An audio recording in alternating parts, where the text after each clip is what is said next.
Holistic radio, spiritual radio. This is achieveradio.com. Follow us on Twitter at twitter.com/achieveradio. Welcome, everybody, to Live with Dr. Carolyn Dean here on achieveradio.com. This is Ginny Gunther, also known as Ginny Almighty, and I'll be your host tonight, too, along with Dr. Carolyn Dean. Phone lines are now open at 602-666-6027. That's 602-666-6027.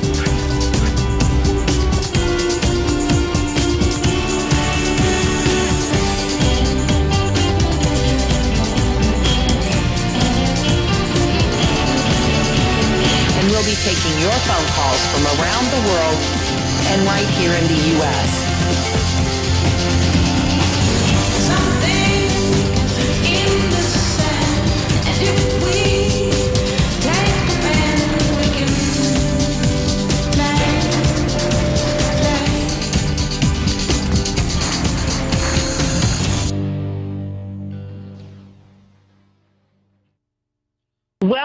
Welcome, everybody. Yes, we are back. It is Live or Live with Dr. Carolyn Dean. Either one works, as anybody knows who's been listening for any length of time, and we do welcome back our regular listeners.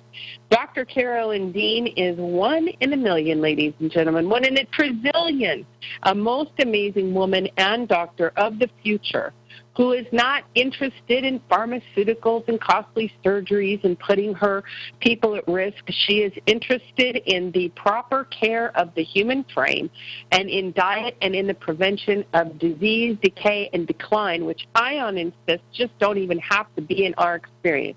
And how is she doing that? Not only is she doing it with her glorious wisdom and her many, many years of experience, having been on the leading edge of creation and the medical and nutritional industries for many, many years, but she's also doing it with her very own complement formulas, which she herself has developed and oversees like a little group of chicks. She herds them around the planet, prescribing them, or no, I shouldn't say prescribing, sharing them with whosoever will, and delighting people with the results that they get. We're so glad she's back with us tonight after a wonderful vacation, which she so richly deserved. And we are so thrilled to be able to talk to her for another 2 hours this evening, knowing that her incredible information and just her confidence in what she knows and what she can do with and for people and what she's already done with and for herself and her family members just gets passed around, and the joy just emanates and goes everywhere. So again, before I bring her on, I just want to remind you that Dr. Dean is not only a medical doctor, but she is also a naturopath, a herbalist, an acupuncturist, a nutritionist, an intuitive, a lecturer, a consultant, and a purveyor of common sense, which is very important these days, folks. And she's also got an amazing husband, her partner, Bob, many years, who helps her cut through the nonsense of all the media hype that's out there and so much misinformation on the internet. It's very important to be rooted and grounded in something that is sane, reasonable, and practical that works. We're happy to have her with us again this evening, and probably Bob in the background chiming around too. Welcome again this evening, Dr. Carolyn Dean.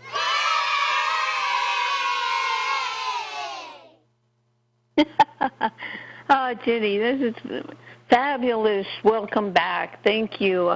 Anybody would be proud to have you introduce them. I mean, you could. What did they say? Make a sow's ear into a silk purse with your beautiful words. Well, that would be a compliment if you were a sow's ear, but you're not. You're the silk purse. Okay. Okay, I can't be as prolifically fantastic as Ginny, so I'll just go for the facts. I'll go for the facts. And the facts are that, yes, so welcome I'm back. I'm back. I missed doing the show. I knew I would, but what's interesting is when you travel, you do bump into people, and they do pretty much right off the bat, especially when they know I'm a doctor, start telling me all their problems, and it And it's pretty easy to just, give out that we ran out of RNA reset cards, but give out the card and say, well, what you need is these formulas. The last person was an agent, an airline agent who had serious migraines a couple times a month, and of course they just give her drugs every time she goes to consult with the doctors. So yeah, all she needs is magnesium. Young girl too, so she'll do fine. So it was a wonderful trip, but we're glad to be back in paradise here in Maui, and I'm glad to be back on the show. And we do have a full mailbag. Ginny's blog that she sent out today about magnesium inflammation and nerve function hit a chord with a lot of people. And people think with nerve problems that they're so serious, like the nerve pain you get with migraine headaches.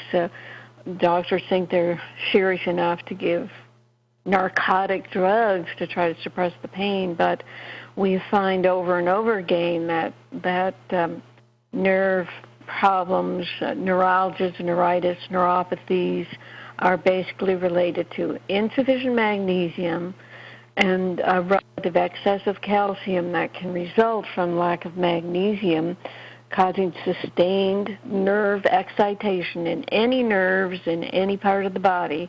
And then magnesium alleviates those nerve disturbances, and can be burning pain, it can be tingling, it can be all kinds of different pains, and people will email customer service or phone customer service, well, what about this type of pain? It's like any pain, burning, crawling, itching, numbing pain, prickling, pins and needles, tingling feelings, chest pain, all those pains can be alleviated with magnesium. And it's not just magnesium or any magnesium that can do this. What we've been showing folks over and over again is that you have to get therapeutic levels of magnesium. It has to be in high enough doses that it can saturate your cells, get inside the cells, kick out the excess calcium, kick out the heavy metals, kick out the toxins, and do its job. And unfortunately, most magnesiums cause a laxative effect, so people just say, okay, I'd rather not, be trying to have a bowel movement in the middle of the freeway. Let me just not take magnesium. And that's what keeps people away from getting therapeutic levels until we introduced REMAG, which is pretty much 100% absorbed and does not seem to have laxative effects. I know some people can say, oh yeah, I'm getting laxative effects. REMAG isn't working. It's not a non-laxative. And, humans are humans, and some people have paradoxical reactions to anything they take. You can make anything happen, but what seems to happen with some folks who get the laxative effect with REMAG is they're taking too much all at once. They're very toxic, and the body is actually detoxifying with the REMAG, and so you just have to go slow and slowly introduce it to a body that's, very sensitive and very toxic, very irritated. So magnesium, as Jenny says in her blog, can alleviate the suffering associated with inflammation and nerve pain. I mentioned about too much calcium throws the magnesium out of balance. Jenny has the notation that I must have put in the blog at some point that musculoskeletal conditions, there are 83 conditions listed in when you Google musculoskeletal. They include fibrositis, fasciitis, fibromyalgia, arthritis, ankylosing spondylitis, muscle spasms, tendinitis, ligament problems, muscle cramps, acute or chronic neck and back pain, inflammation, and swelling in any of the 360 joints in the body. Nerve problems overlap with musculoskeletal problems, including migraines, irritability, paralysis, pins and needles, seizures, convulsions, vertigo, confusion, lower pain thresholds, numbness, tingling, burning, twitching, peripheral neuropathy, sciatica, and carpal tunnel syndrome. The end of this week, I'm going to be Skyped into a conference at the Riordan Clinic. Where is that? Over in Wisconsin. No, it's somewhere remote. Maybe it's Kansas. Kansas. It's in Kansas. I'm going to Kansas. Right. That's right. Thankfully via Skype, because I've been traveling on and off for a month. And it's an intravenous vitamin C conference. They call it IVC in chronic illness. And these folks are into mega doses of vitamin C in the ascorbic acid form. And, they claim and they have a lot of amazing results with intravenous vitamin C.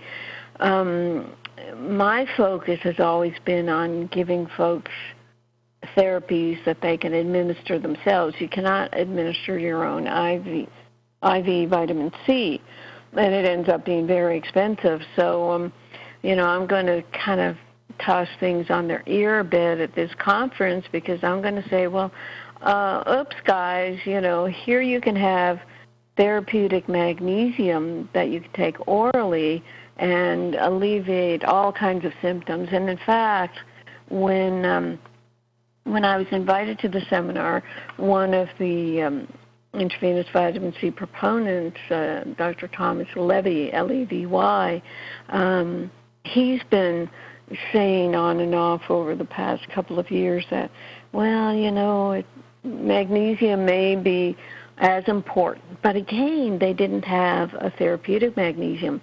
And his session is called Death by Calcium.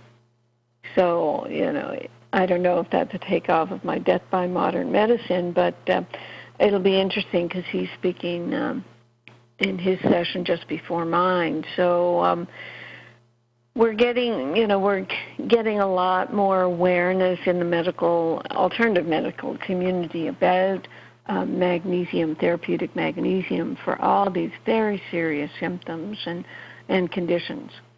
So I'll stop now and ask Ginny if she wants me to go into any more details before I hit the blog questions.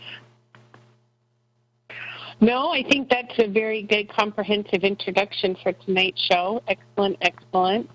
And okay. Let's see. Yep. I know we've got callers, too, that want to get through, but let's do some blog questions, and we will take phone calls. Let me just announce that if you're listening and you want to call and talk to Dr. Dean, you've got to call 602-666-6027, or you can Skype in to ar.callin.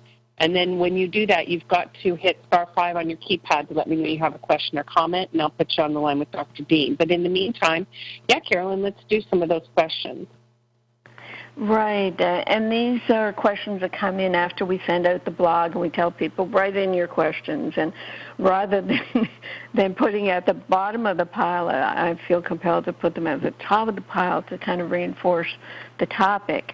So this, I think it's 62-year-old female, says, I had cervical discs 3 and 4 removed a year ago as a result of a spinal cord injury from falling backwards down the stairs.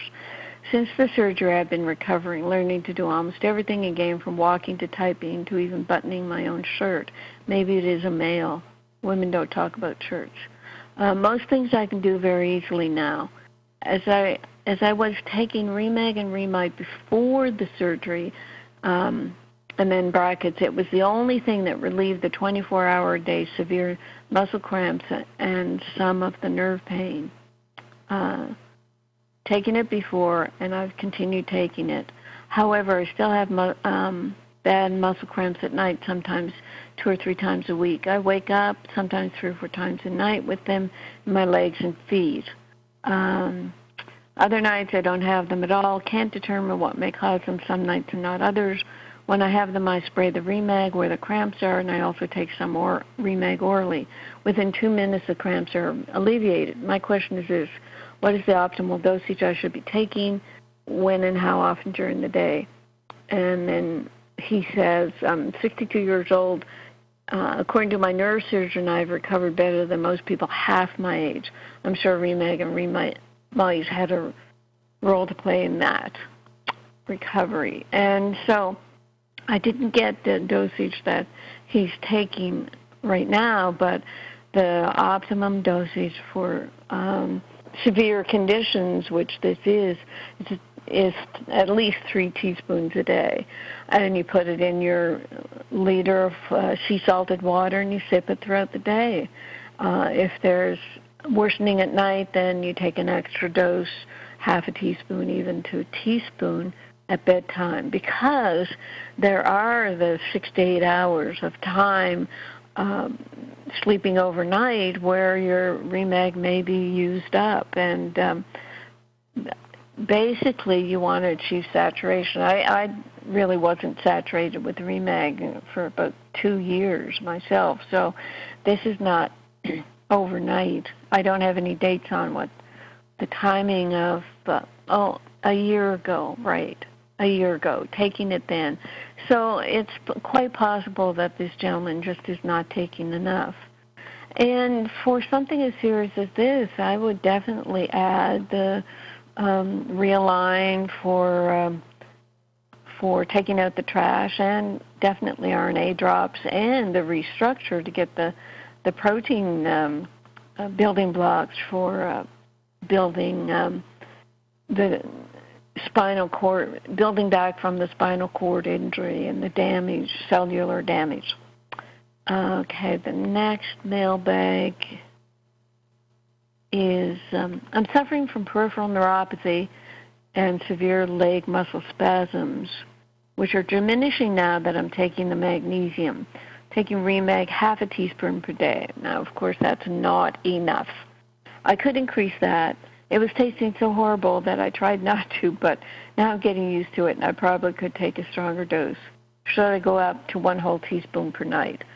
I also have bronchiectasis, asthma, and arthritis. I'm a little hard of hearing now, and I'm still functioning. What would you advise? So I don't have the age of this person, but arthritis definitely is too much calcium, not enough magnesium. Asthma can be treated with magnesium. It can be mainly a magnesium deficiency where the muscles go into spasm without enough magnesium. Bronchiectasis is different.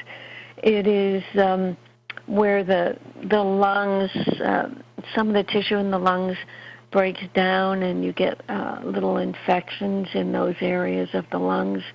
That's an immune system situation. I'd be using the Remite there.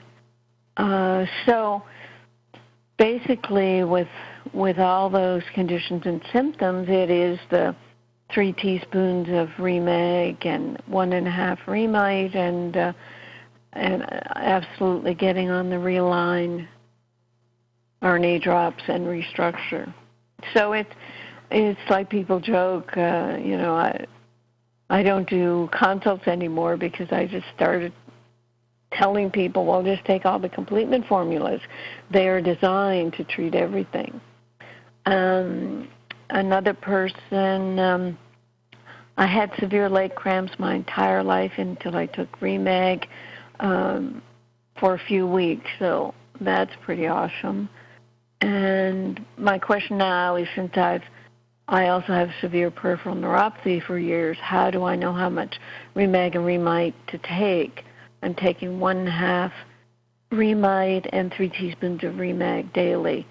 But I'm dealing with loose bowels. I'm also taking psyllium. Yes, we are telling people to take psyllium seed powder throughout the day to help diminish laxative effect. People who find they get some laxative effect with the Remag, but hopefully this person is putting the doses in a liter of sea salted water and sipping it through the day. And also it's time to add the RNA drops, Realign, and Restructure. This one, it's about blurred vision. I've been taking Remag and Remite for about 3 months now. It's keeping AFib under control, but the last 3 weeks or so, I've blurred vision, and I'm seeing wavy lines with my right eye. Could this be a REMAG side effect? No, I've never heard that. Wavy lines in the eyes, you really should get that checked out to make sure there's not a, what do you call it, where the lining at the back of the eye slips away a little bit. It causes, this shows that I've been on vacation where my brain doesn't work.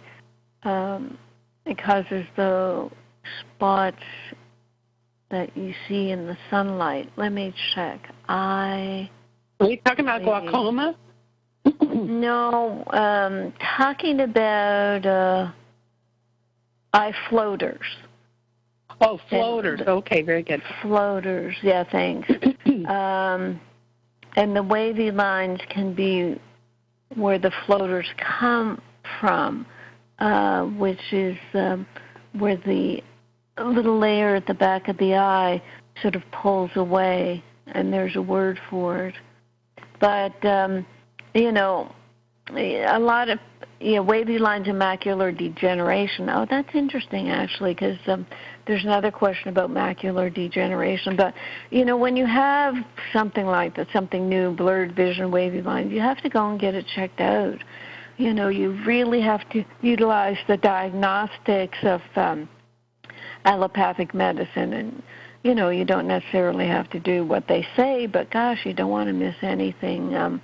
It's what I was thinking of was a detached retina, where the retina at the back of the eye it pulls away a little bit and can cause flashes of lights.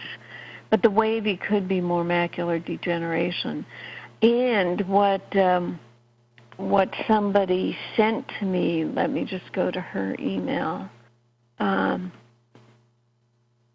She says, I'm looking at macular degeneration research and see that the Bruch's membrane, B-R-U-C-H membrane, that's a membrane, it's around the side of the eye, around the vasculature of the eye. It's just the inside layer of the eyeball. I see that it can become calcified and less permeable, and this causes problems with moving nutrition in and metabolic waste out. And also there can be fatty protein developing. And this is macular degeneration. And I hadn't really focused on that. But, I looked up, and there's some research. The JAMA Ophthalmology Journal has a study about people who take calcium supplementations are at higher risk for macular degeneration. So here's another condition that may be caused by excess calcium in the face of magnesium deficiency.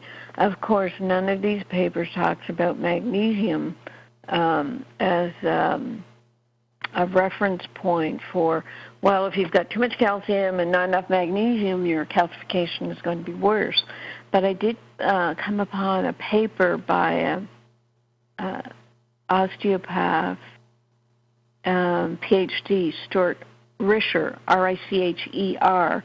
He's president of the Ocular Nutrition Society, and he comments on this study about people who take calcium supplements are higher risk for macular degeneration. And he says he's not surprised because degenerative diseases such as macular degeneration and the most common types of glaucoma are partly oculovascular diseases. He says iatrogenic calcification via overzealous calcium supplementation, particularly in the face of widespread U.S. magnesium deficiency, is a very bad practice. Calcium is, in fact, regulated by magnesium, Dr. Richer says. In acute macular degeneration specifically, Bruch's membrane calcification may serve as a barometer for systemic calcification. versus membrane regulates the reciprocal exchange of biomolecules, nutrients, oxygen, fluids, and metabolic waste between the retina and the general circulation. So I'll be blogging on this one. This is very important to know that macular degeneration is very much related to magnesium deficiency and calcium excess. I mean, it's really quite a huge problem. So that was important to get at, and I'll just go for a couple more minutes because it looks like I'm doing a question every 2 minutes here. I'm monitoring myself, Ginny. So at 28 minutes after the hour, someone is saying, ask Dr. Dean if her product line has items that will replace all the supplements, multivitamins, D, E, C, K2, fish oil, CoQ10, etc. a person needs to take. I'm so tired of the pills. Would love to have something liquid that I could take. And basically, I do cover that in my blog. So go to the blog, Dr. Dean's supplement recommendations, and most of the minerals, of course. The minerals are all covered. Sea salt. The Realign has the B vitamins and a couple of the good amino acids. There's probiotic and RNA drops. Restructure, that has the RDA of vitamin C. It's got a number of vitamins and minerals itself, prebiotics and probiotics. So most people now with the Restructure, Remag, Remite, Realign RNA drops, they might just have to go to the Blue Ice Royal for their vitamin A, D, and K2 and their fish oil. And what we had from Stefan, where's Stefan? In Sweden, he wrote and said he agreed with everything that Dr. Dean says, except my concern about taking too much vitamin D. So he said, the only thing I didn't agree 100% with Dr. Dean is about vitamin D, so I decided to do a test. I live in Sweden and don't get much vitamin D from the sun. For 3 summer months, I did not take any supplement of vitamin D and tried to get as much sun exposure as possible. I tested my D levels after the 3 months, and it was 17 nanograms per milliliter, which is way too low. Dr. Dean suggests 40. A lot of other people suggest 60. The next 3 months, I tried Blue Ice Royal, as Carolyn recommends, and I also take 2.5 teaspoons of Remag every day. I didn't get in as much sun at this time. Then I tested myself again, and now my level is 68 nanograms per mil, and that is optimal according to many. I took about 0.5 teaspoons of the gel every day, not the capsules. So now I believe 100% what Dr. Dean says. I write this just to let her know that her recommendations are on point for those who live in places like Sweden with not as much sun. So, and what I've been saying over time is that most of the vitamin D it's from sheep lanolin. It's not food-based. I have concerns about it. Have concerns about the high dosages that people take just to make their lab tests look good. But Stefan's saying that with his magnesium and the Blue Ice Royal, he was able to document a shift in just 3 months from 17 up to 65. So that was awesome, and I'm now going to go to Ginny so that she can alleviate the suffering on the phones where people are just chomping at the bit and wanting to get in with their questions. Over to you, Ginny. Very good. Yes, I loved Stefan's email because he's a very good customer. He's been a customer, I think, since the beginning.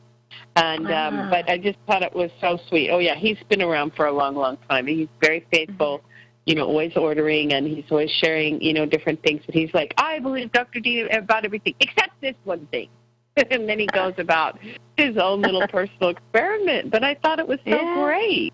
He was very, determined and everything, and it did work out beautifully for him. Yeah. Mhm. And that's, we wrote back to him and thanked Stephan and said, we do depend on personal experiments. You're doing your experiment of one person and sharing, and it helps so many other people when someone has done the experiment, paid for the testing, etc. So yeah, that was awesome. Thank you, Stephan. Yeah, it was very, very good. Okay, so let's go. Excuse me, I've got a bug. I haven't been on the radio either. All right, let's go to our phone calls again. 602-666-6027 is the number to call if you want to talk to Dr. Dean tonight. And if you do, you've got to get on the phone and then hit star 5 on your keypad. Will raise your hand and let me know you have a question, and then I'll put you on the line with Dr. Dean. And also, Carolyn, today is Thanksgiving Day in Canada. Oh, my goodness. Yes, we have to say Happy Thanksgiving to all of our wonderful Canadian listeners, and I remembered that, of course, just as I saw that our good friend Louisa from Medicine Hat, Alberta, is on the phone. So let me put her on the line with you, but Happy Canada Day, all of our good friends in Canada. All right, here we go. You're on the line with Dr. Dean. Louisa, go ahead, please. Oh, hi, ladies, and hi, Bob. Thank you for the Thanksgiving wishes. I just wanted to share something.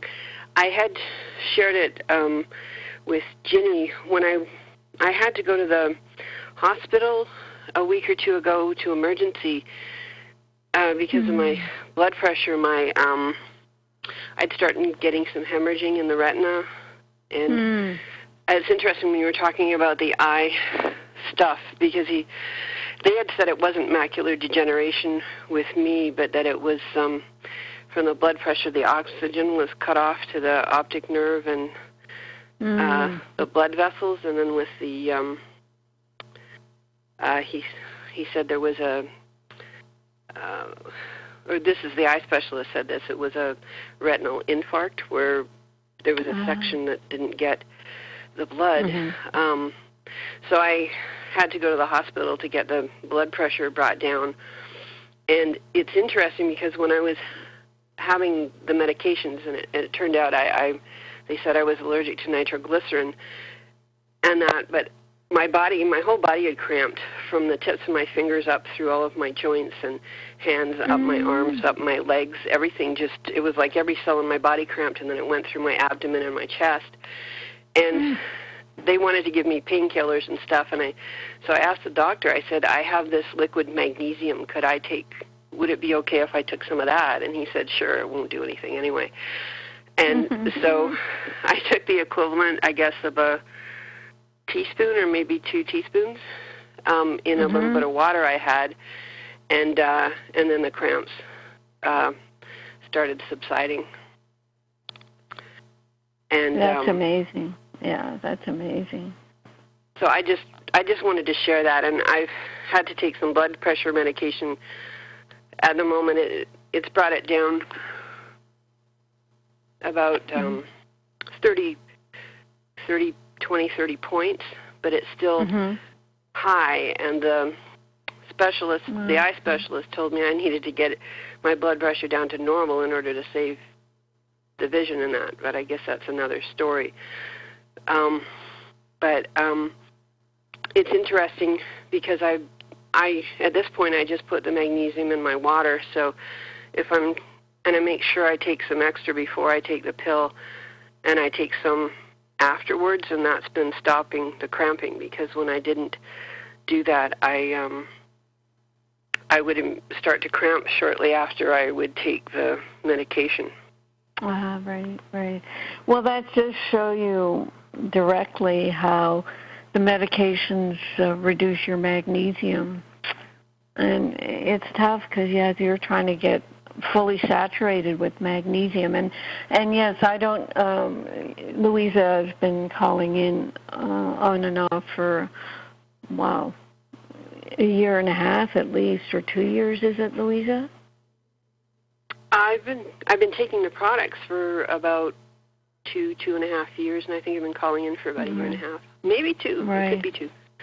Right. So with the blood pressure, have you gone to a chiropractor about your blood pressure?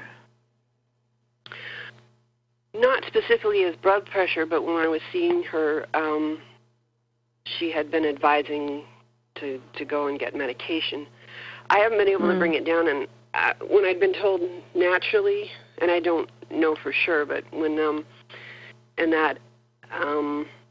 they said it was because of not being able to clear the infection, and I'm still working on that in the jaw. So right.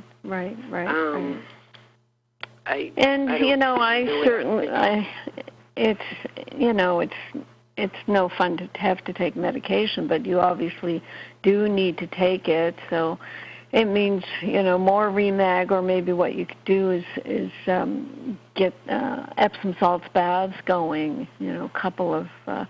Several cups of Epsom salts in a bath every day, and try to get magnesium in other ways while you're, continue to deal with the infection. But this is where drugs are necessary. You can't overlook something that's causing such high blood pressure that it's, affecting your vision. I don't know that the doctor can say your blood pressure has to be normal, or, your eyes are going to suffer. I mean, that's not the case at all. So I would try not to keep that thought in my head. Oh, okay. Because how he had explained it is that from the blood pressure, the blood wasn't getting in the smaller vessels that were giving the oxygen and the circulation or whatever to the optic nerves and and to the retina, and so my vision's been dimming a bit, and that so it got a little scary, and I probably wouldn't have run to the hospital except that it was my sight on the line. Yeah, sure. Oh, yeah. You definitely have to follow up with medicine. But, the smaller vessels, you make sure you're hydrated. Keep your blood, quote, thin by proper hydration, your sea salt in the water. The magnesium helps to keep the blood thin in the sense that it balances out any excess calcium. All those very basic things will help open up your blood vessels. And be sure you're taking vitamin C with bioflavonoids, because it's the bioflavonoids that really help with tiny capillary fragility, keep your tiny blood vessels healthy. Oh, thank you for mentioning that. I had ordered some made from whole acerola cherries, because I had taken in a powder form. I had found some I'd left in the cupboard for a few years a while back, and I took some of that with some fruit in the morning, and I found out was really powerful for me anyway, having all of the complex, everything in it naturally. It's organic from a botanical place here in Canada. And I was surprised at how much more powerful it was than. How did you experience the difference? How was it powerful? Wow, putting that into words.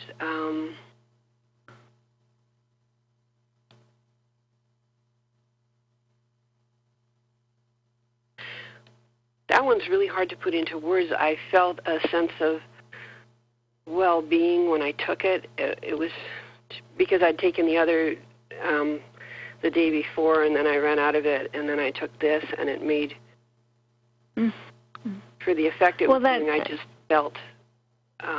that's intuitively your body just get a lift from it. So, yes, that's going to be very important to heal your eyes. I remember several weeks ago someone asking me, about bruising in their eye, or burst blood vessels, they were starting to get that frequently, and I said, take your bioflavonoids, and she reported back shortly after that that whole symptomatology stopped. So, okay, well, I don't know what else I can say other than to, give you support for what you're going through, and hopefully you can get rid of that infection so everything else will settle down. Well, thank you. Yes, by God's grace, I'll just keep on going. And I want to reiterate how much the magnesium and the Remite have done for me. They're just incredible, and I'm taking the Realign. And that I just had a lot of things had started catching up to me in my body when I started taking them. So yes,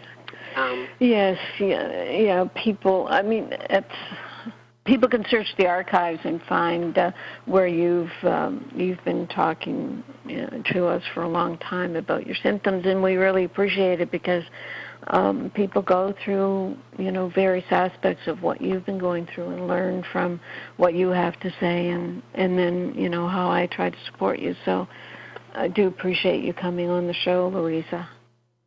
Oh, you're very welcome, and I appreciate you and Ginny and Bob and everybody who works with you, and I'm grateful you take the time to talk to us. Oh, thank you. Okay, off you go to enjoy the rest of your Thanksgiving Day. Gosh, yes, so you're eating turkey today? Are you eating turkey today? I've got some barbecue chicken. Okay, even better, actually. Okay, you won't fall asleep with barbecue chicken like you will with turkey.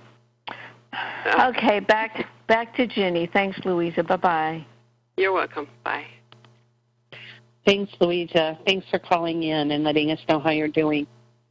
Yeah, Carolyn, I'm glad you said earlier in the show, and Louisa, going to the hospital, I mean, there is a very fine line between, being preventive and being careful and cautious and stuff like that and giving your body the nutrients that it needs. But then there's also this other thing, when you're in an extreme, you've got to go to the hospital. And Louisa and I had a very strong talk about that before she went, because she was kind of hesitating. And I was you got to go, like right now. You go. You hang up the phone. Yeah. So I get that from doing medicine, because I know that there can be very serious things that people can not know about and overlook, and it's unfortunate. Non-medically trained practitioners might give people the impression that, you should never go to a doctor, never go to hospitals, and people might get the impression from our show sometimes too. But that's why, yes, when people say, well, I've got this real horrible thing and I don't want to go to the hospital, it's like, no, we can patch up what the hospital will do, but if you miss a diagnosis of something really serious, we can't patch that up. So we've got to learn how to use the best of both worlds in allopathic and alternative medicine.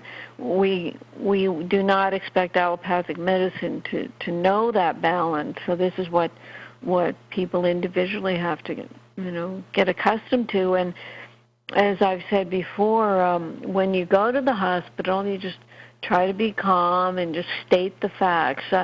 I've said before, and in the anxiety book that I'm writing right now, I have the case of our mother of 4 in her early 40s who, when she goes to the hospital, when she used to go to the hospital and talk about her symptoms, she would just, be really, really anxious, say words like, this is killing me and I can't take it anymore. And doctors just they hear those words and they will overtreat with drugs, usually, anxiety medications or, psychiatric medications, rather than seeing the physical problem. So, yeah, you really have to be in charge of yourself when you do present yourself to a doctor or the hospital, and just rule out anything serious. That's what you're going to the doctor for, to rule out anything serious, because you should know by now that you don't go to the doctor to stay well, stay healthy. The doctor is going to try to find something seriously wrong with you and give you a drug for it. And you're just going for reassurance. So you could even say that. I remember a patient saying to me early on, "I've just come in for a placebo, Carolyn, nothing else." And that's where we work from. But then another person, actually I'm thinking another patient, she didn't want to hear anything negative, and it made me sort of pull back a bit. And, we doctors have to be careful, because we do have to investigate as much as possible to make sure we're not missing anything.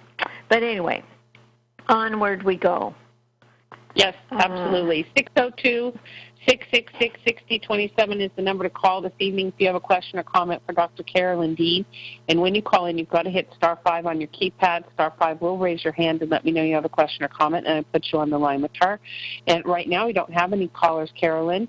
So let's go back to our, let's go back to, but we love callers. But we will go back to our mailbag and take any more questions that we have coming in. Okie doke. Melody Rose said this is a very common question in customer service. Customer says, I don't know if it's male or female, "I'm currently taking medications for hypertension. Will the addition of the Himalayan salt to my Remag be detrimental to my low-sodium diet?" And, I usually answer this with sea salt is not table salt, and we need all those 72 minerals in the sea salt for proper cellular health and hydration. And when you have the 72 minerals in your cells, along with the Remag and hopefully the Remite, those minerals in the cells create an osmotic effect, and by osmosis, water is pulled into our cells, and it's pulled out of the extremities, and you stop getting the fluid retention in your ankles, or in all parts of the body when your heart isn't pumping strongly enough, or when you're just dehydrated, or when you've been put on blood pressure medications that will cause diuretic effect and make you lose your hydration and lose your minerals. So I suppose, I suppose it's time I wrote a blog on this specifically, because this attack on sea salt, as if it's the sodium chloride table salt, is very, very detrimental to people and their mineral balance. Ginny, I know I'll blog on it and go into the details, but is there anything else that you folks say in customer service about that I'm missing right now? No, I think that's perfect. I mean, the main thing is that people just hear the word salt, and they get a little goofed up. That's that's why we just say trace mineral as much as possible. And I think that's perfect, Carolyn, what you said. Right. Yes, it's like an allergy to the word salt, and it doesn't have anything to do with the reality of how much we need those 72 trace minerals. Okay, very good. Again, out of the blog post today, someone asked about their sciatica. I think it's a she says, "I've experienced sciatica since 1990. Do you have any recommendations?" Well, sciatica is, it's often where the muscles in the buttocks and around the hip down into the top of the thigh are in spasm. Often it's the psoas muscle, PSOAS. So what you do is you look for stretching exercises for the psoas muscle. A good chiropractor can help alleviate some of the lower back tension in the lower lumbar discs, and that can be helpful too. The Egoscue alignment exercises can help, especially the Egoscue Tower that I try to use every day when I'm home. And that is you're hanging both your legs up on a little wooden tower. I think it starts at, about 60 degrees, and then you go down a few degrees every 10 minutes. And that helps give a passive stretch to your legs up into your hips. It really is about stretching. It is about taking enough magnesium as well to relax those muscles. So, I mean, those are things to start with for sciatica in general. The next question, again from the blog, is about trigeminal neuralgia. The trigeminal nerve is in the face, and this woman says trigeminal nerve pain in ear, face on one side, extremely painful. Physical therapy has helped quite a bit, and I don't know what physical therapy exercises that would be, but that's great. That's probably stretches, etc. It's not gone away completely. I do take Remite, 1 capsule per day in water for about 3 months. Will this help with the trigeminal nerve pain eventually? 1 cap is only maintenance dose, 300 milligrams. Very important to double or even triple that, and spray Remag on the area every day, a couple times a day. That will really help. The Reline RNA drops could also really help in this situation to detox the area gently and to rebuild the cells that have been damaged, the nerve damage from the trigeminal neuralgia. Now, these are some old mailbags from back in September. I started Remag about 2 weeks ago, taking 1/4 teaspoon in the morning, 1/4 at night, along with the pink Himalayan salt. At what point in time do I want to ramp up the dosage? Now, this is all written up it's on the bottle label. It's written everywhere. A 1/4 teaspoon increase every few days, every 2, 3, 4 days, going up to 2 and 3 teaspoons a day, depending on symptomatology. The more symptoms, the more Remag. He says, I'm going to order Remite. Just printed up your ebook. I suspect that will be most helpful to read through. Absolutely.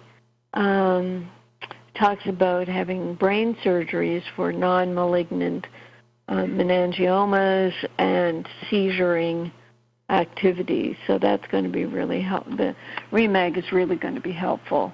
So yes, this person with seizure activity and on Keppra medication for seizures is going to want 3 and even 4 teaspoons a day, and also RNA drops and Realign. It's 55 minutes to the hour, so let's see. I've got a couple of long ones now, but they're kind of like teaching emails. So maybe I'll just go back to you, Ginny, and see if there's anything on the chat before starting a long email. What do you say? Any chatters? Yes, I did have a question that came in on the chat earlier, and this is another common question we get in customer service with only 2 minutes to the top of the hour. It's a good quick one, though. The question is, I'd like to be able to take Remag topically and get the same therapeutic result without the laxative effect. Can I do that? Well, I don't know that we've ever had anyone say they've gotten the laxative effect from topical Remag. So, yes, please do it. Report back to us. Mostly in the beginning, it was children who were being sprayed with the Remag, and the parents were saying, yes, they were getting good results. So, absolutely, topical Remag, no laxative effect. Yes, but can she get the same? I guess the question is, if she were to use 2 teaspoons topically, is she going to get the same effect as if she used 2 teaspoons orally? Yes, I would say you will. You will get very good absorption. We've seen that before. People spray Remag on one arm, spray magnesium oil on the other, and they see the Remag just gets pulled right into the cells, and the magnesium oil just sits on top of the arm. So yes, it's very much absorbed. Wonderful. Very good. Excellent. Okay, very good. And the number to call, 602-666-6027. Somebody was asking me, and I typed in the wrong number. Okay, 602-666-6027. We've been away for a while, Carolyn. We got to get back. I know. Oh my God. We've lost some of our skills. Muscle memory, come back. Anyway, all right, everybody, we'll be back in just a few minutes, top of the hour, and we're going to take a break. We'll be back with more questions, more callers, more good times, and accurate phone number, 602-666-6027. Thanks, everybody. We'll be right back.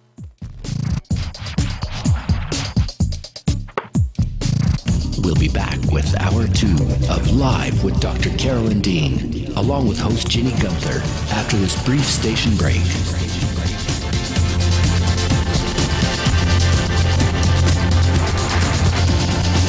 You can also get updates and resources online by visiting drcarolyndean.com.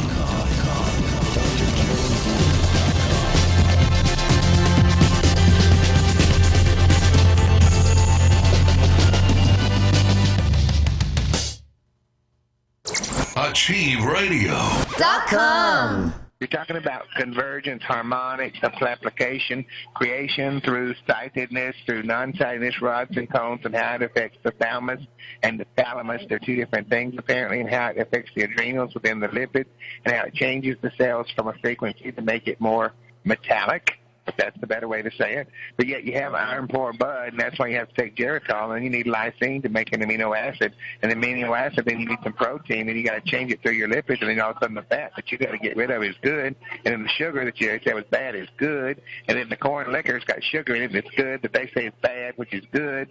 And the next thing you know, your liver starts eating sugar, and then it gets super sugar, and then it kind of changes, and then your whole gut changes, and then you grow back the damn gallbladder that they took out of Momo, and here she is laying in the stone-cold grave growing a new gallbladder. It's pretty amazing as you kind of go. And then they'll start. And then on that resurrection morning, when all the dead in Christ shall rise, you'll have a new body. You'll have a new life. Souls all bursting, graves are shouting, ready to live in paradise. You'll have a new body. It's pretty good. And it's already started. It's happening. Now, listen to that. Iron finally gave the chain reaction of ascension, the chemical chain process of ascension. Psychic radio, holistic radio, spiritual radio. This is AchieveRadio.com. Follow us on Twitter at twitter.com/AchieveRadio. We return now live with Dr. Carolyn Dean, along with your host, Ginny Gunther, here on AchieveRadio.com.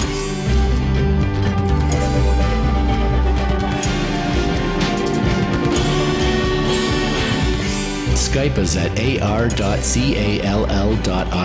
That's ar.call.in.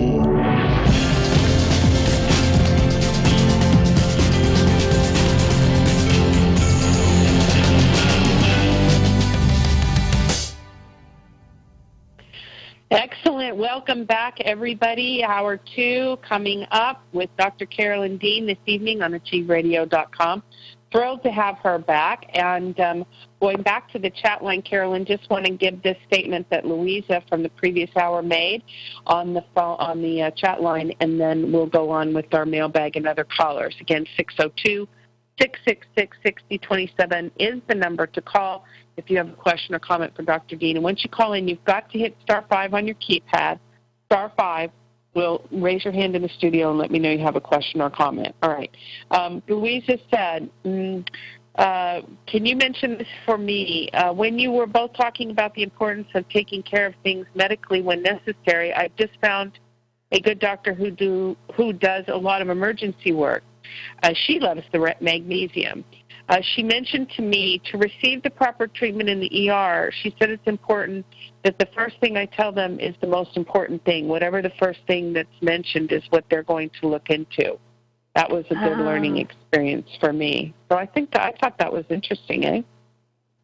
Yes, because doctors are trained to either just look for the one, what we call it, the main complaint.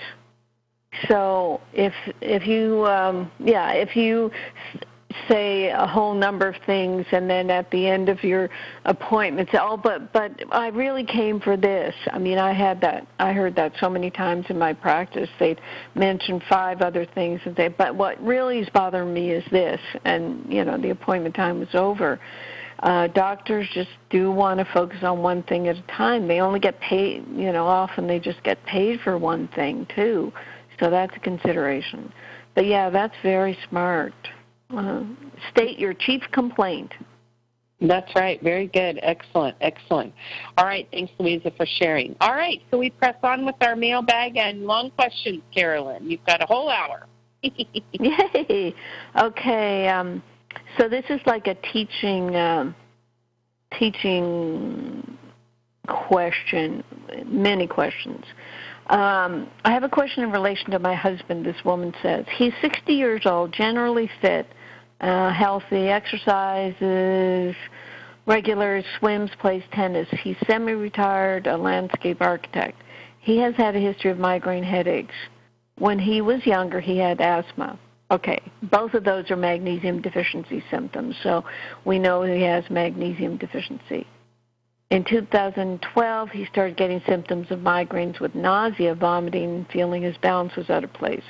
That can be the balance out of place. That can be the ear canals getting calcified and causing this type of dizziness. So there's calcium excess there, migraines, magnesium deficiency. He had 3 episodes a few days apart, and each episode was worse, where he could not walk, was vomiting, had to lie down.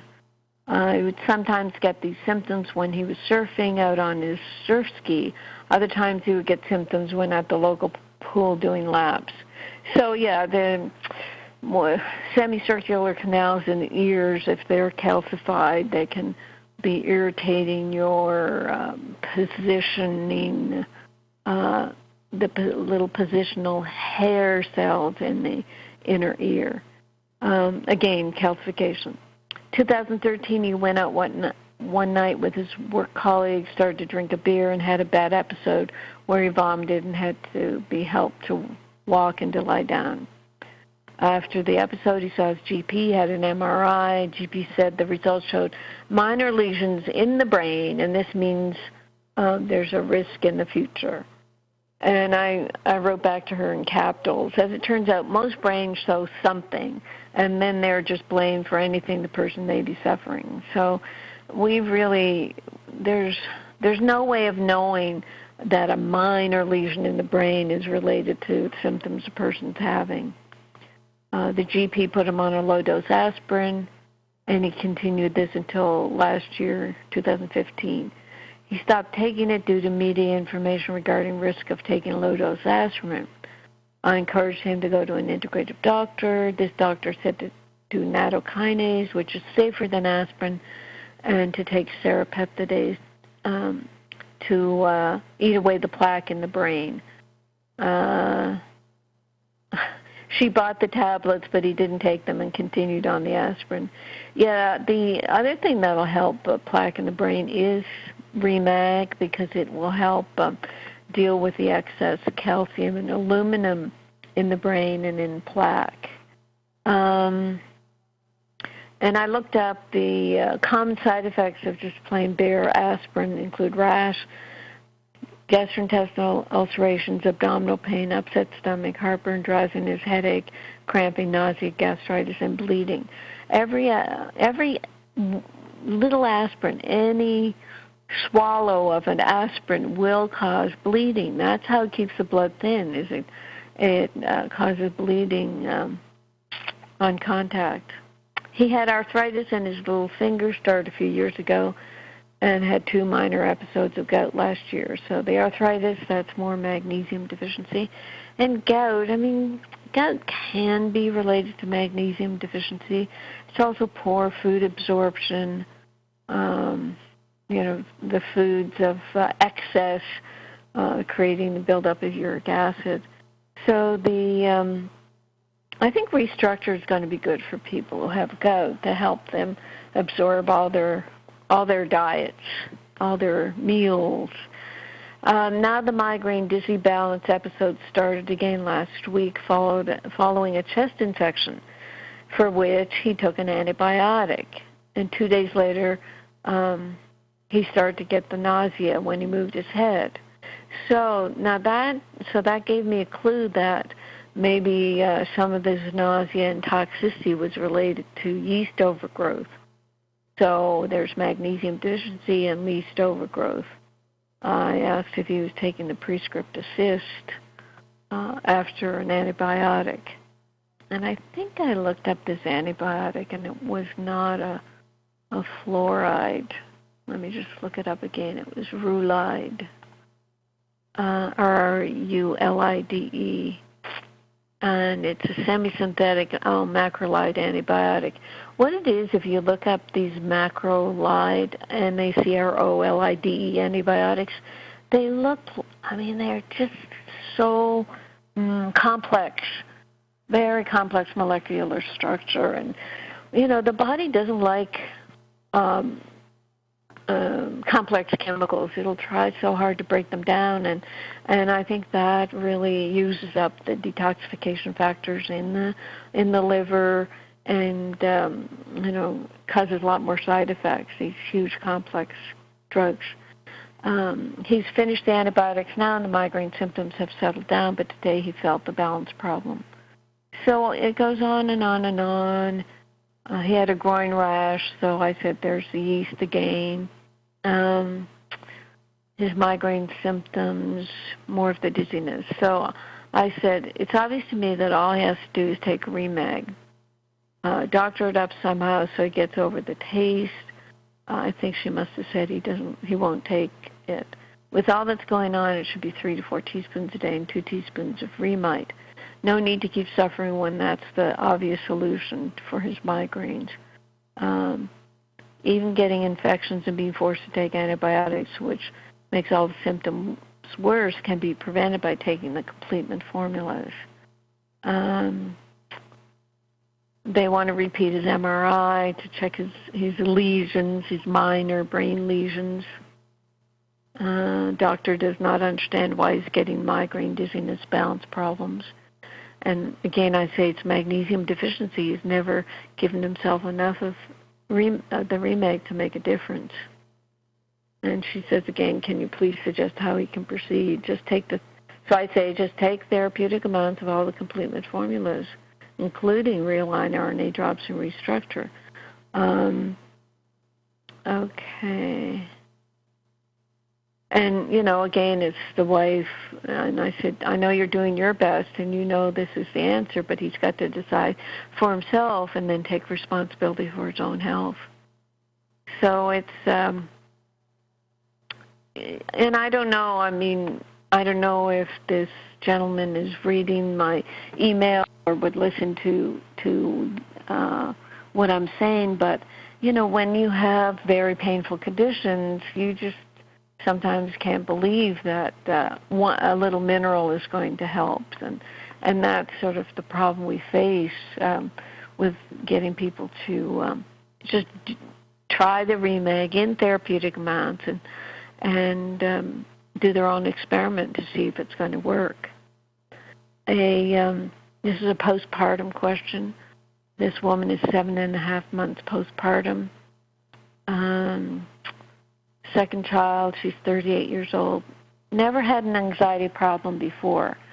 And however, after the birth of my child with C-section, very difficult first 3 months, baby has colic, went back to work very early at 5 weeks, postpartum, limited sleep, stress, etc. Suddenly, out of the blue, I had my first anxiety panic attack. Now, you know, we don't, you can't say it's out of the blue when you know that a person's been building a magnesium deficiency and mineral deficiency for years.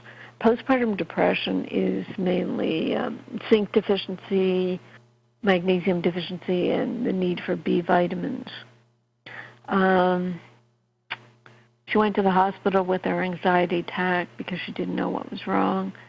Then every day she had nonstop dizziness, lightheadedness, nervousness, tension, muscle spasms. At night, tingling sensation, legs, hands, burning skin, very sensitive to loud noise, zip-zap feelings like electricity in her body. She says, it's horrible. I got better, and I can now function and go to work, but I still feel bad. She was put on Zoloft, 50 milligrams, 10 weeks ago. It's really not helping, doesn't want to increase it, really looking into getting off. I'm not depressed. I just don't know how to get rid of the symptoms. So I just said Zoloft does not treat magnesium deficiency. So she did the micronutrient test from SpectraCell and found out she's deficient in magnesium, calcium, zinc, copper, D3, K2, omega-3s. I know that I need to correct this mineral deficiency. And thank God I found Dr. Dean. Her work and books gives me hope. So she started taking a magnesium glycinate, 400 milligrams a day for 2 weeks, then another 2 weeks increased to 800. Then I found Remag and Remite. I've started this 3 weeks ago. I followed exactly the directions, started slow, discontinued the magnesium glycinate, supplementing with zinc, and I told her I would personally hold off on calcium and vitamin D3 in the beginning because they both use up too much magnesium. I said if you have any time, you know, being a mother of two, you can read and working, you can read the Remag and Remite books, or Google calcium to know why I'm down on calcium. And I sent her my supplement recommendation, said zinc's in Remite, so she didn't have to take that as well, I didn't think. She says, I know now that magnesium is the key to everything and is huge for anxiety. That's why I'm trying to find the best way to increase my levels quickly. As of now, I still have daily skin burning sensation. My muscles are tight. I have tension. I'm nervous. So I said to add 2 cups of Epsom salt as you're building up your Remag. She said, I wish more mothers could be educated to check for mineral deficiencies after having their children rather than being offered Zoloft and Xanax. I'm planning to spread the word and help other mothers who suffer from postpartum anxiety and depression. And I say magnesium and zinc are the most important postpartum minerals, but also the B complex, which people can get in our Realign, and the homeopathic for postpartum is Ignatia.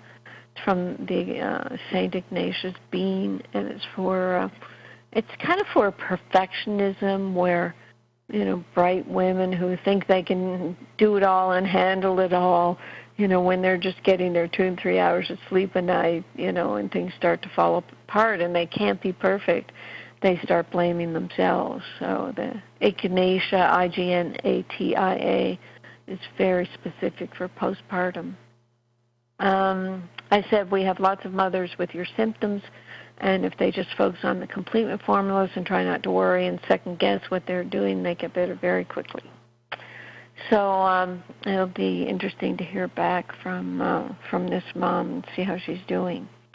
And I'll go over to Jenny and see if she's got any phone calls or chats that we should look at before moving on. Yeah. Yes, we do have phone calls, and so I want to take those. Again, the number 602-666-6027, and star 5 on the keypad when you get into the line. So, yes, we'll take another call from BC up in Canada. And then, Carolyn, I just wanted to ask about the postpartum depression. When you said the mom was magnesium, the minerals, and B6. So, yeah. Mm-hmm. why do you think that so many moms have this? I thought it was psychological, so it's really mineral deficiency, eh?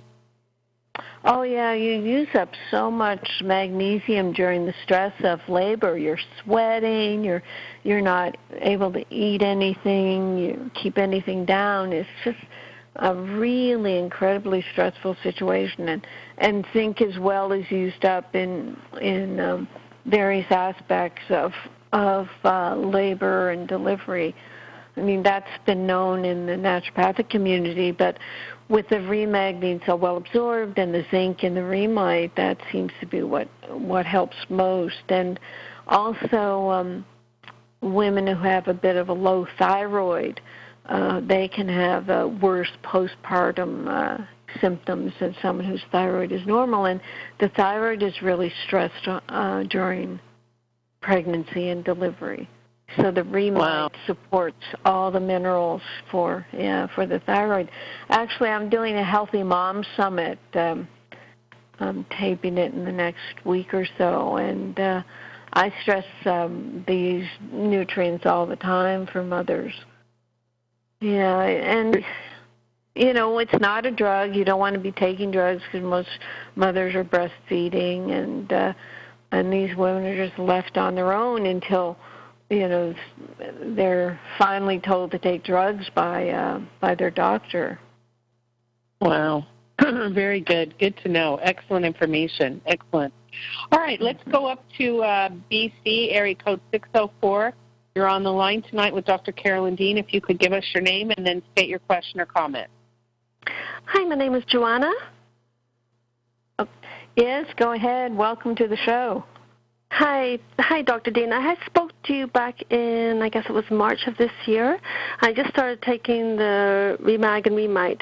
And the reason I'm calling is something very interesting has just happened. I just got a phone call from my doctor saying, well, actually, I have to talk to him on the phone on the 28th of this month, but apparently the test results have come back in the normal range for lupus, which is really strange because I've had lupus for 8 years now, and I've been tested many times, and they've all told me, yes, you definitely have lupus. And just since I've been taking the magnesium, all of a sudden I'm back in, which is in normal range, which is like, wow, this is unreal. I thought lupus was incurable.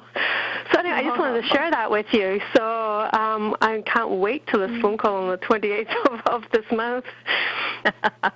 That's fantastic. Well, if lupus, MS, certain types of arthritis, if they are triggered or caused by magnesium deficiency and are kind of misdiagnosed as a disease instead of magnesium deficiency, you take magnesium and you fix the trigger. That's all.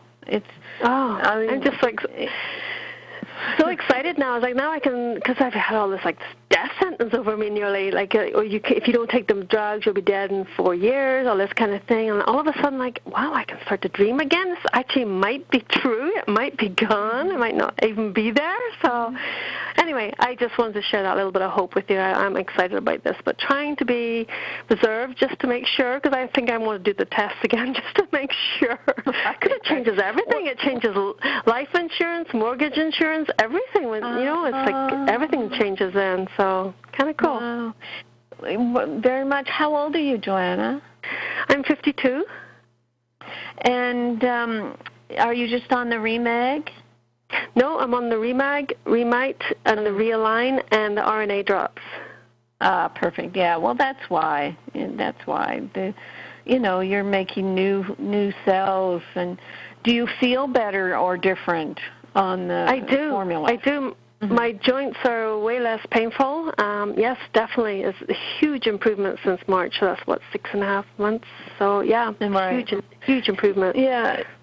So, rather than, like you say, you're trying to be reserved about it, but just say, oh, okay, yeah, I feel better, so yes, why wouldn't my test reflect that? And okay, and when you talk to your doctor, just again, don't your doctor may say, well, it could come back, and don't get too whatever. Don't let any of that negative stuff get into your head about it, because the body wants to fulfill its, normal original blueprint. And what we say about the RNA drops is it gets back to your original DNA blueprint and makes your cells be perfect and, come away from whatever mineral deficiency created it, or yeast overgrowth. Toxins can irritate the immune system and create autoimmune disease. And we have no idea, in medicine, let's say, they have no idea what may create all these things. And what I indicated to you earlier, well, what if your so-called lupus was caused by magnesium deficiency or mineral deficiency, and you've, you've turned that around? So, just, approach your doctor very calmly and say, oh, well, that's good. I feel a lot better. I've been doing some nutritional things. And, don't make your doctor defensive or anything. Just sort of take the information and try not to let them get into a conversation. Because if you come across as a Pollyanna, oh, I'm cured and everything, they will definitely want to tell you, oh, no, it'll come back. And you don't... I don't want to hear that. I know. It's like when I was... applying for medical school, there was the interview with the third-year medical students, and I went into medicine already having read all the nutrition books, the ones that were existing back in the late 60s, early 70s, and they called me a Pollyanna. They weren't going to allow me. They said, no, she thinks she can actually help people. We can't let her in medicine. Oh, my goodness. Oh, wow. Yeah. Oh. Yeah. Anyway, I just wanted to share that little bit of good news with you, and I will keep taking it, and hopefully it will just keep improving. Thank you very much. You're welcome. And, yes, come back in another few months and tell us how much better you're still feeling. Okay, Joanna? Okay. Thank you, Dr. Dean. Bye. Okay, bye-bye. Bye. Nice. Oh, what a lovely phone call. Isn't that sweet? I know. Yeah. Very, very and sweet. Very good. Her little accent, that was a very sweet accent. Yes, absolutely. Very precious. All right, let's go to Philadelphia and hear from Kendall. Hi, Kendall. Dr. Dean's back, and we haven't heard from you. How are you doing? I'm doing great. How are you guys? Oh, we're great, Kendall. I'm glad you're feeling well. That's nice to hear. That's so nice. I have a question about some medication that the doctor gave my husband. His blood pressure is really, really out of control. Yeah. They've even described it as uncontrollable hypertension. His mom has it. It's a hereditary thing. So they gave him losartan, Losartan, HCT. And they gave him Nefedical, Nefedical. And he's been on these medicines for over 3 months, Dr. Dean. And nothing is changed, and I'm worried about him. So I have been giving him my magnesium, and I'm going to start ordering him his own. He finally submitted, okay, I'll do it. At first he was looking at me oh, I don't want to do this. This is stupid. But now he's starting to see, he has to give it a try. But I just wanted to know, will these two medicines delete the magnesium that I'm trying to put into him? Well, I mean, they will in the sense that they're going to waste magnesium, but that just means he needs to take them. He needs magnesium to treat the Remag to treat the blood pressure, and he needs extra Remag for the side effects from the drugs. But we can't tell him to stop the drugs. As his blood pressure gets better then you can cut back. But the losartan one, that's a calcium channel blocker. And what magnesium does, it's a natural calcium channel blocker. Even some of the cardiologists will say that. So, it's really important that he knows that the magnesium is actually doing what the drugs are doing, but it's doing it without the side effects. Right. So he should still continue taking even the Nefedical. Have you ever heard of that before? I don't know that, the second one that you spelled out. Spell it out again. I'm going to look at it in Wikipedia. NIFEDICAL. And they also call it procardia. Oh, procardia. Okay, I know that one. Uh-huh. And procardia is, what is it? No, it's another calcium channel blocker. So, yeah, you can tell them they're both calcium channel blockers, but magnesium is the natural way to block the calcium. Now, does he eat dairy products or drink milk or anything? Not really. He does have cheese every now and again. Yeah, he does have cheese sometimes. Right. Okay, so tell him you're going to stop his cheese, like take some action so, just so he'll know that we're doing something, take calcium out of his diet, give him the magnesium, tell him I'm not going to say to stop the medication, but like you said, he's taking all this medication, his blood pressure's still high, so it's not right. It's helping, but as he improves, and I mean, will he take a bath? Will he do an Epsom salt bath? Mhm. Yeah. Yes. So, and put in a lot, like 3 and 4 cups, and you just trying to get him to relax. The bath itself will help him relax. He's worried about all this.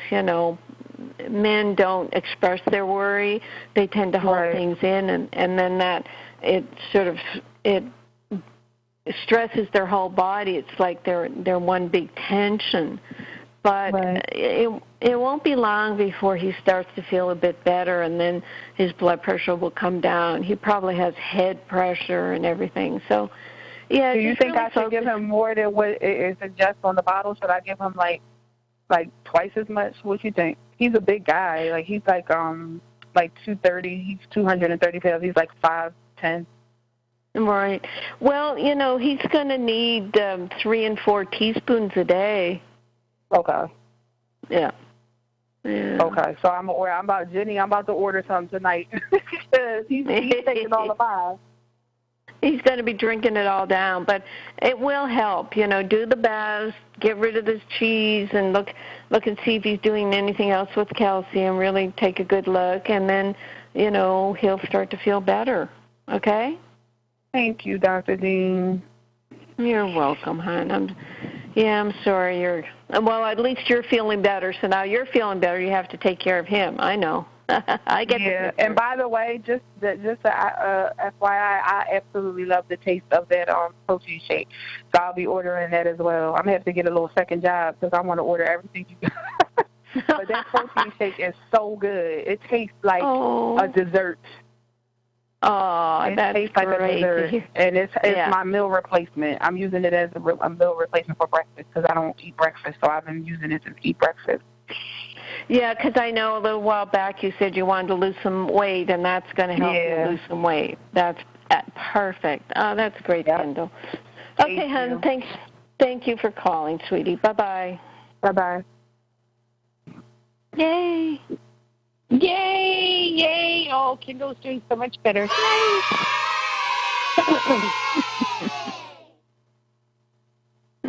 Very good. Excellent, excellent. 602-666-6027 is the number to call. I always try to encourage people to call because it makes all the difference in the world. It really, really does. All right. Let's see. Where are we at? And if you do call, you got to hit *5 on the keypad and let us know that you're on the line, and then we'll be happy to put you on with Dr. Dean, and she'll be happy to help you with whatever she can. All right, Carolyn, let's go press on with a few more mailbags. Oh, cool. Okay, a woman tells me she's lost a significant amount of hair due to weight loss and anti-arrhythmia medications. She says, she's been taking Remag and Remite for a couple of months. She's off her medications now. Arrhythmia is stable thanks to Remag. Still trying to lose 20 pounds. So I said, she's saying the hair loss is due to weight loss and the meds, but It's usually the underlying reason is low thyroid. So the Remite is going to help. Make sure you're taking 2 teaspoons of Remite, but you have to take it for long enough for it to work. And the restructure for the weight loss, like we were saying, to Kendall. So, and the third thing is just to be patient. You know, when people have had these conditions for a long time, they can't expect it to shift in, in just a couple of months. And, right, yes, this was another avoiding sea salt email. Joan, our dear friend up in Canada, she's our 80-something who, I think she broke her scapula, did some horrible damage to herself in a bad fall, and she says the Complete formulas have saved her. But she's talking about a friend who's got congestive heart failure, and her cardio guy, she says, puts her on a low-sodium diet, so she's afraid to do the sea salt, and she's fearful of the salt, and she does not drink water unless she's parched, mostly on the golf course, and she only sips water here and there. Her ankles are often swollen. She's got chronic exhaustion, depression. She doesn't eat fresh food. She's on disability. She's very heavy. She has a personal trainer now. Comes to the house to assist with flexibility. So she had to start this all with a heart attack. Joan says, because Dr. Dean suggests Himalayan salt and water intake, which is opposite to her cardio guy, she tunes me out. I'm about ready just to let her go and see what happens. I'm finding it difficult to watch her slowly destroy the very life she wants so hard to cling to. So that's where I also said I'm going to have to write a sea salt blog, because see what Joan is saying there, that she has swollen ankles and she doesn't drink any water. So she the cardiologist and this patient keep thinking, well, won't drink any water and my ankles won't be swollen. But that's opposite of what happens, because when you don't have enough minerals in your cells, then your fluid just drops to your ankles. If you have enough minerals in your cells, your body fluid moves into your cells to do the metabolic processes that are required. So it really is about remineralizing your cells and cellular hydration. Totally. Okay, the next mailbag is... Carolyn, let's take a couple of phone calls. Oh, sure. Okay. Yeah, okay, let's take a couple of phone calls that have come in. Let's go first to area code 360-360. You're on the line with Dr. Carolyn Dean. If you could give us your name and then state your question or comment. Is that me? That's yes. You. Hi, I wasn't sure. I heard a little beep. My name is Mary, and I'm from Vancouver, Washington. And I have emailed with you a few times, and it's helped me a lot. So I guess Ginny suggested I call you, and here I am. Okay. Go ahead, Mary. Okay. Well, I figured out about your Remag product because I was at the organic grocery store and saw magnesium oil, so I started using that. And then I blogged or looked online about it, and it explained what it could be used for, and then I found your Remag. So I ordered that. I've been using that since June, and then I got Remite and Realign. I did the Realign first. And I found out last year that I have methylated B vitamins, and I guess that's pretty common. So I was able to take the Realign with no problems. I did the Mag, and I did it just like you said to do it. And then I started to add the Remite, but I ended up with AFib, and then I emailed with you about it, and you thought maybe I'd better stop that until I was up to 2 teaspoons of Remeg, which I got to, and I just decided to use like a drop or two to start with, because maybe I'm really sensitive. I'm almost 70 years old. I've taken thyroid since I was 19 because I had a goiter, and they told me I would have to do that to keep it from growing, and it has. But I think I have a lot of thyroid issues. So I also ended up with AFib when I had a surgery 4 years ago.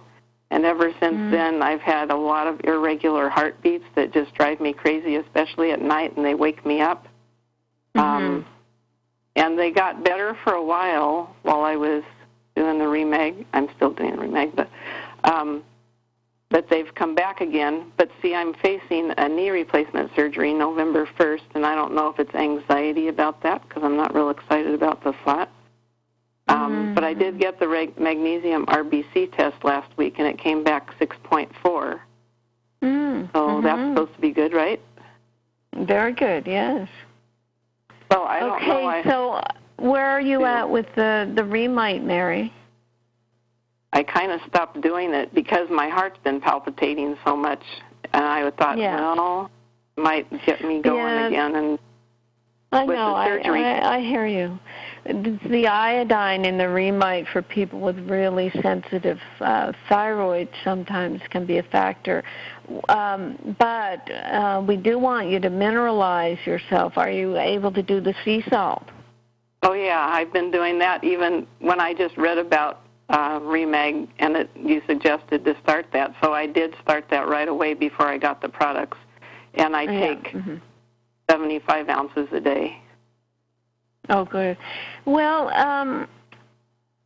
yes, if you're, worried and anxious about the surgery, then it can sort of stir up your adrenaline, and then the adrenaline can cause a little bit of heart jumping. I'll ask Ginny to send you the chapter or the section from my what is it called? The Complete Now encyclopedia. What do I call my encyclopedia? Oh, yeah, Future Health Now encyclopedia.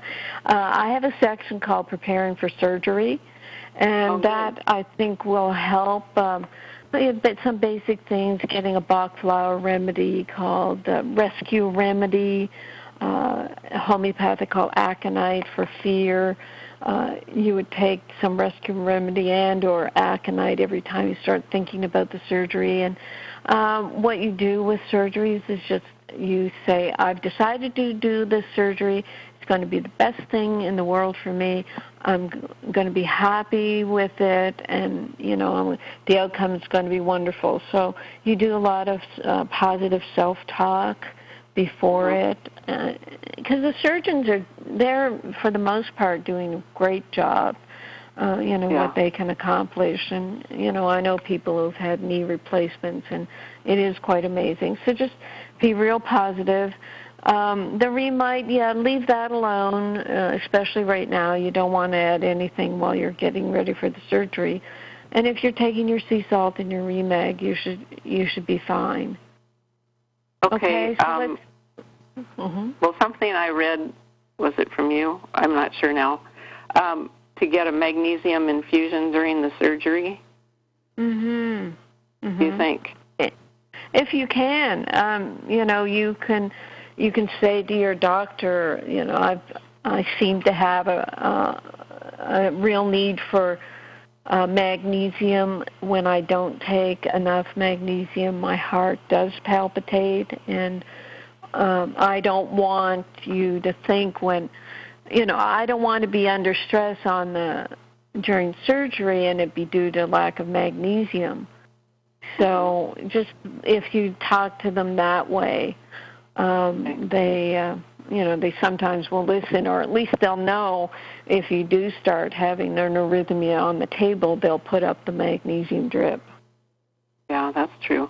And the Realign, that couldn't cause heart palpitations, right?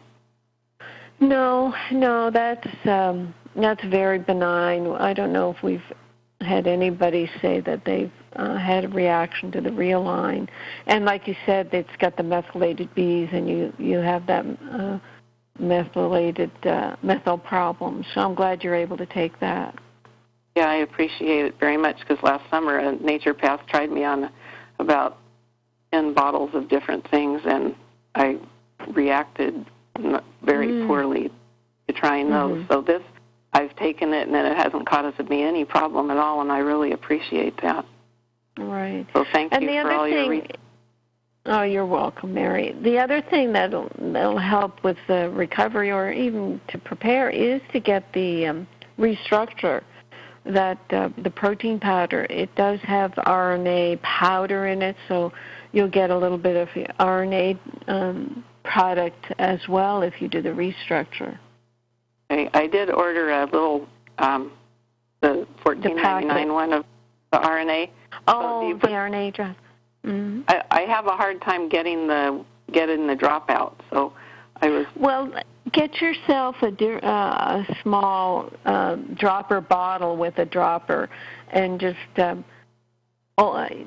rid of the top of that dropper, just, with a knife, pull it out, and then put your drops in a dropper bottle. Okay, I can do that. They are getting thick on people, and sometimes it's difficult. So just transfer it to another bottle, okay? And it's to be refrigerated? It's best refrigerated. It tastes better cold, actually. Okay. And should I keep up with 3 teaspoons of Remag? Yes, at this point, especially getting ready for surgery and for the aftermath, because they'll put you on all kinds of medications. And get a good probiotic if you can order the Prescript Assist. That's one of the best. That's the best one. They will put you on antibiotics. And I'm also blue eyes. Good. Yeah, I'm doing 2 of those. And email Ginny at support@rnareset.com and ask her for the surgical advice, because I talk about probiotics there and everything as well. Okay? I sure appreciate it. Thank you. You're welcome. Good thank work. you, Funny. Thanks, Mary. And good luck with the surgery. You'll do just great. Okay? Okay. Bye-bye. Okay, great. Bye-bye. Yeah, I mean...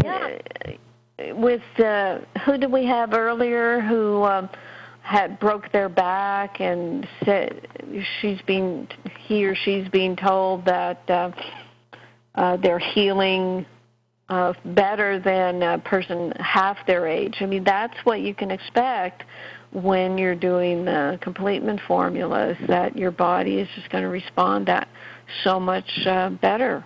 It's fabulous. Yeah. Absolutely. All right, let's go to California, area code 619. 619, you're on the line with Dr. Carolyn Dean. If you could give us your name and then state your question or comment. Hi, yes. My name is Ryan. So I just wanted to explain a little bit about what I've been dealing with, if that's okay. Sure, Ryan. Tell me your age first.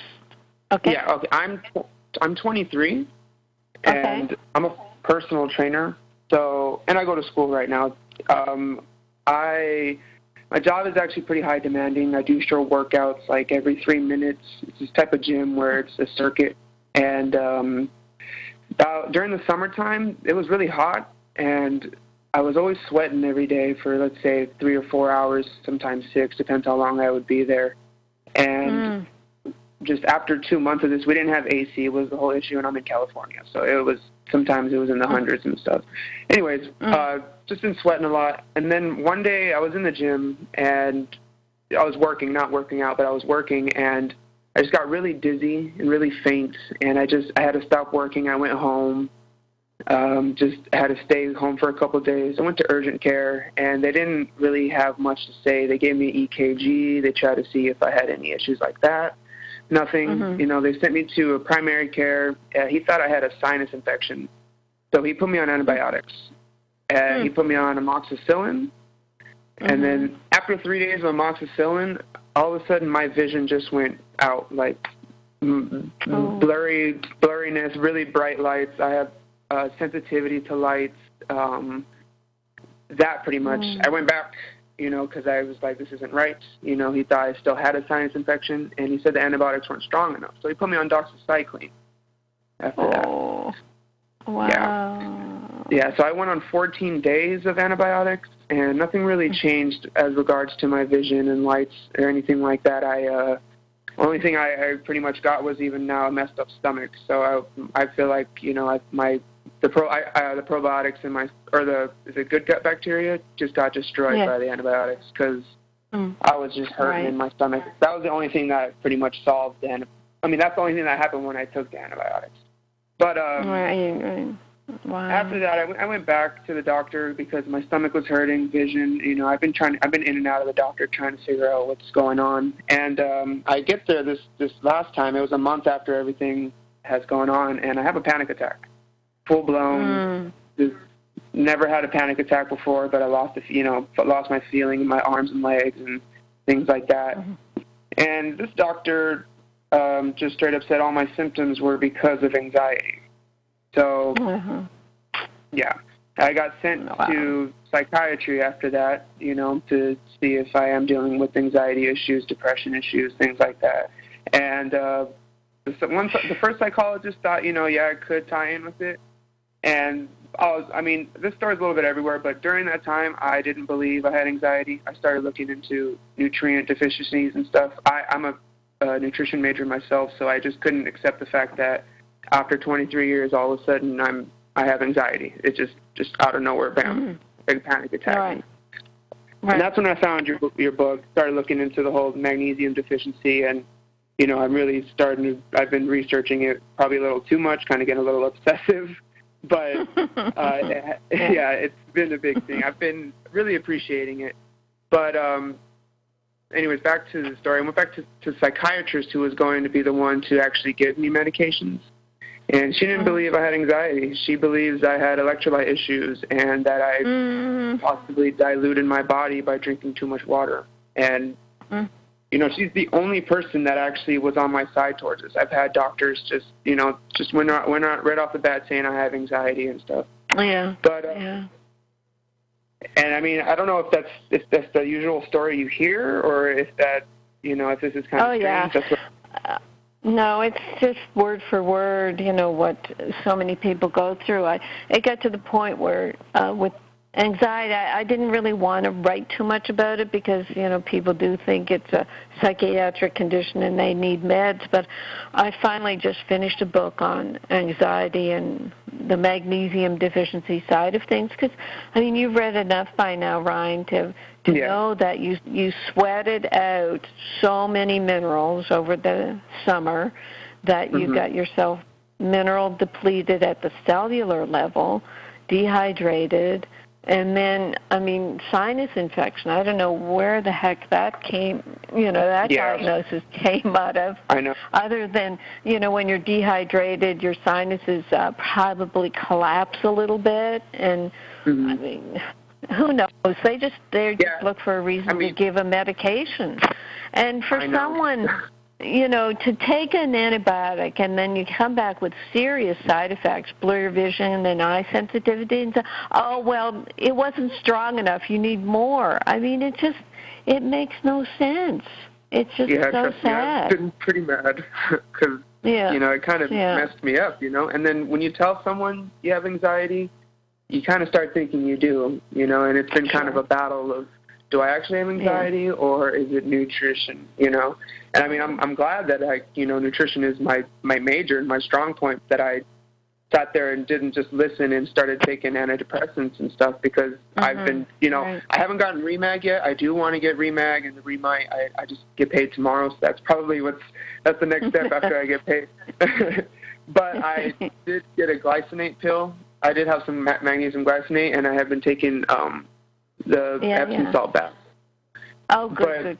So this is more so the question I had. That was my story just because I thought it was kind of interesting, and the fact that, minerals have been, I don't have anxiety. It's been gone since I've been actually getting some minerals in me, and I've done the pink Himalayan salt Soleil, and, it turns out, minerals have not been a part of my diet. Being a nutritionist, I messed up and didn't have minerals for some reason. I was always, raw food, going to not have salt in my diet because it's bad for you. I had this bad mindset is what I'm starting to figure out now. Being a personal trainer.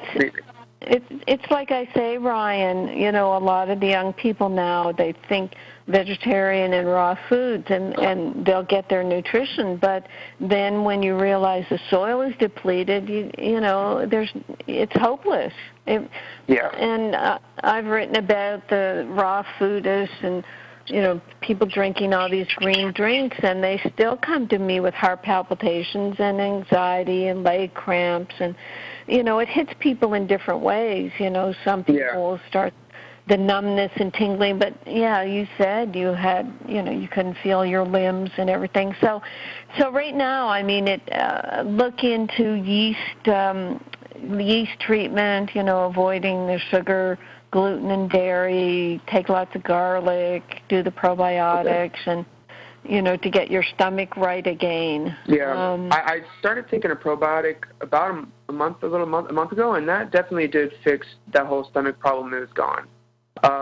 Good. So I'm glad with that. The probiotics. That was the one thing that kind of started boosting me into maybe it is nutrition because the probiotic killed that stomach thing. Now what I deal with now is since I've been trying to take magnesium, I realized I have a really strong sensitivity towards it. I can't even take 200 milligrams of glycinate without having issues. I'm part of the magnesium advocacy group with Morley Robbins. I kind of started, looking into what they have and stuff, and I feel like maybe I'm having a potassium deficiency from taking magnesium because my legs started cramping like crazy and my twitches in my quads and just this pain I've never had. Right. I don't know. I mean, I said no right away, but, you got to go step by step. And you said you're doing the sea salt, drink half your body weight in ounces of water, do the magnesium. But if you've been getting the laxative effect with the magnesium, you're pulling out more magnesium that way. So it cycles back to magnesium deficiency. It's hard on the magnesium advocacy group. When I used to be on it, there were just so many people giving all kinds of advice, and a lot of times, I think it's too much advice from people who don't, who really don't have training. Hey, Carolyn. Yeah, Bob. I like the phrase toxic information. Society and junk TV, junk information. People apply junk food, toxic this chemical body stuff. Apply it to your TV body. Toxic information. There's just too much information out there, and there's half truths in what you say, the cramping and all this, but you really got to be careful. As I said, if you were having laxative effect with even 200 milligrams of magnesium glycinate, then you were just wasting out even more magnesium than you were taking. And you can't develop a calcium deficiency that quickly with a few weeks of magnesium. It just won't happen because there's so many reserves of calcium. Anyway, so I go with the magnesium deficiency still. Okay, what else? Well, pretty much I'm going to get Remag, and I do want to call back after I've started to do that. I feel like it might be easier for me to start slower just because my sensitivity is pretty strong. I have the magnesium chloride, not the Epsom salt, but I got is it chloride?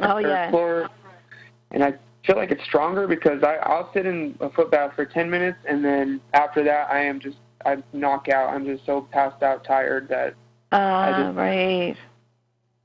I don't know if I do think the magnesium chloride is probably stronger, but